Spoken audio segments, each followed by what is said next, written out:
How's it going, everybody? It's your boy Chris, and this is another episode of the Young Black Kings podcast. Welcome, everybody. Thank you for joining us.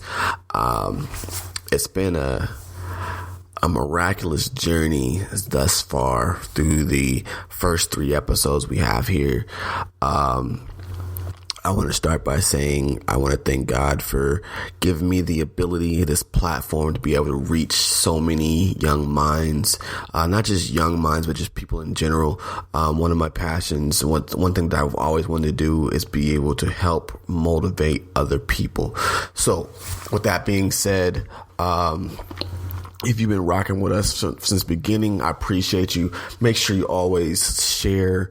Sometimes the message that you hear on this podcast might not be for you, but you know someone that only you have access to that needs to hear the message that we have each week. So as we do every week, we have a underlying theme for this week. And you'll see what it is really quick. I'm not going to have Tracy live this week, but we do have a clip, something that he pre-recorded, message he wanted to get out to you guys. And so quick update. This last week has been a really trying week for myself. But it's all about how you persevere and push through it. At the end of the day, there's nothing on this earth that can prevent you from being great except for yourself. You just got to work through it. So the first thing I want to talk about today, there's a story, a parable. You guys know I love my parables. The first one I want to talk about is called the story of the fleas. So fleas, everyone knows what a flea is. In case you don't, it's a little insect that usually attracted to animals, cats and dogs, domestic animals. They are parasites, essentially. They suck the blood off of the host, and that's how they feed. But if you didn't know, fleas can actually jump 100 times their body height.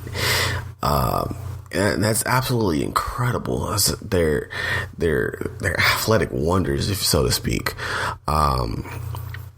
So naturally, like I said, fleas can jump, 100 times their body height, which is really far.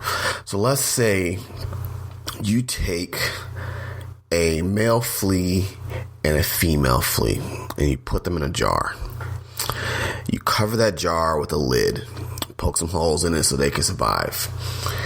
Knowing that the flea can jump 100 times, it's in their DNA, it's boiled down into their DNA that they can jump 100 times their body length. But once you put them in this jar, you close the lid, now you have a ceiling. A solid ceiling. And then when they jump that first time, they're going to hit that ceiling. They might jump a couple more times and hit that ceiling. But eventually, the flea is going to realize, hey, I can't jump past this point. So what they're going to do is they're going to start jumping, right? But just enough to not hit the top of that ceiling. Okay, here's the crazy part.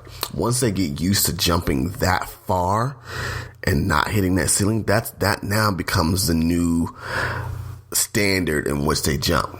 So let's say the male flea and the female flea, they get together and they procreate. They create offsprings. So now you have a bunch of baby fleas.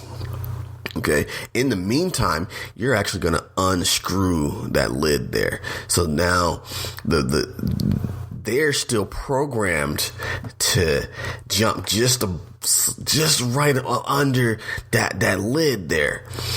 And what happens is when they have their kids see that their parents are only jumping so high. So now the baby fleas, they're going to jump just so high so they don't hit that ceiling. The ceiling that their parents knew mind you, you've already taken this lid off. The ceiling is no longer there, but the kids will they'll imitate what their parents do. And they're not going to hit that ceiling because that's what their parents are doing. But deep down, embedded inside their DNA, they're hardwired to physically be able to jump a lot higher than that ceiling that is placed over them. So what does that mean to you? We talked about before about how your environment doesn't necessarily dictate what you are to become. How this story relates to you as a human being, as a young black king, is that no matter what your situation is, whether you come from a 2-parent household, whether you come from a single parent household, whether you are upper middle class or you're lower middle class, low class, high class, whether your parents make $250,000 a year or barely make 2,050 cents, what their situation is not your situation. It's no common, it's no secret. I'm an Oakland Raiders fan. And this year, the number 24th overall draft pick was a running back out of Alabama by the name of Josh Jacobs. Now, if you're unfamiliar with Josh, I'm not going to tell his full story, but just the gist of it. When he was growing up, he was, his mother, I don't know what happened to his mother, but it was raised by a single father, him and his siblings. They were in and out of hotels, living in his dad's car, homeless for the majority of his childhood. And today, he's projected to be the rookie of the year of the 2019 NFL season. How do you get from there, from being homeless to being in the NFL? It's not about luck. It's not about a feel-good, rag to riches story. It's about the work that you put into it. Because again, your situation right now doesn't dictate what your future is going to be, because that's not your situation. That's your parents' situation. You don't have to imitate what you see them doing, because you can be destined for greater things. So that's the story to Flea. Think about that. I'm gonna play this clip from Tracy. He has a message he wants to bring out to you guys. Enjoy this message, and I'll be right back with you. What's going on, people? I got something that I really want to get off my chest, and it's this sense of entitlement that people have. It's very simple. The more that you feel entitled to something, the more that you will lose out on the opportunity to be successful. Why do I say those things? Because you're too worried about what everybody else is saying about you, or what's not being said about you, or the recognition that you're looking for. You're not going to get it. If you stay focused on what you're supposed to do in your life, that sense of entitlement will not be needed. But if you're somebody that's constantly worried about getting something in return, or you too worried about getting something that doesn't belong to you. Let me break down that part. Something that doesn't belong to you. The fact that people wake up every morning and say that, oh, that belongs to me, this new opportunity is mine. It's not. Not every opportunity is meant for you. Say that one more time. Not every opportunity is meant for you. See, you can do a lot of great things in this world, and this new opportunity may arise for you, but you don't realize the full details of it.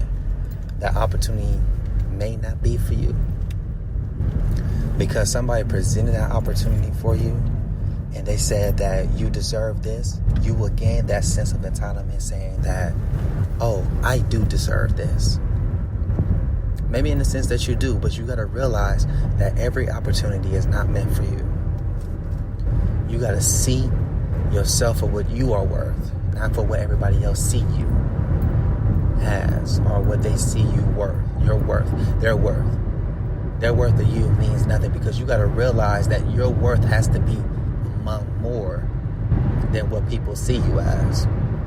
You're entitled to that, to see that whatever work that you have put in, that you know for a fact that there was mistakes made along the way and that you can learn from those. Once you outgrown that opportunity, then you have to present your work, because your work is your resume.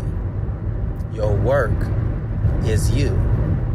Your work will carry you through anything and everything that you think that you may want.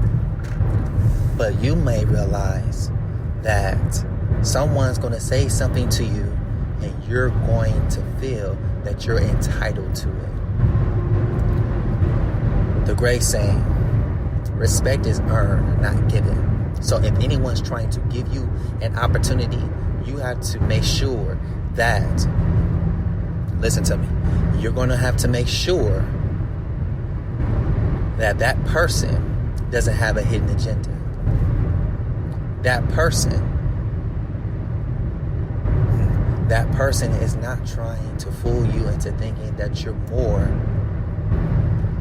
than what you allow yourself to be. Because you have not earned that position to be called a boss. You have not earned that position to be called CEO. You have not earned that position to be called a leader, a supervisor, a captain. But because somebody had put it in your head that you are entitled to it, and you have not earned that position, the position that you're in now, you will lose it. Not every opportunity is made for you. Respect is earned, not given. The amount of effort and amount of work that you put in, that is your resume. You are not entitled to anything until your work is proven. Don't wake up in the morning and feel that you're entitled to something. You have to check yourself sometimes. You got to be put in a position where people are going to look at you and say, no, you're not entitled to that yet. You're going to need some real friends that's going to stay on your case, that's going to make you accountable. Last week, I had talked about liability. Do not become a liability. You're going to be accountable. You're going to be respected. You're going to be entitled once you have earned those titles. Look into yourself, stay true to yourself, and earn your worth.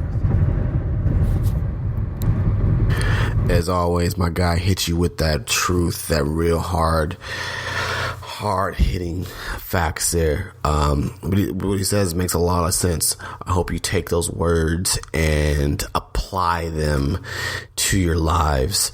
They say knowledge is power, and I differ from that. I don't think knowledge is power. I think the application of knowledge is power. So I have another story. This one, everyone knows.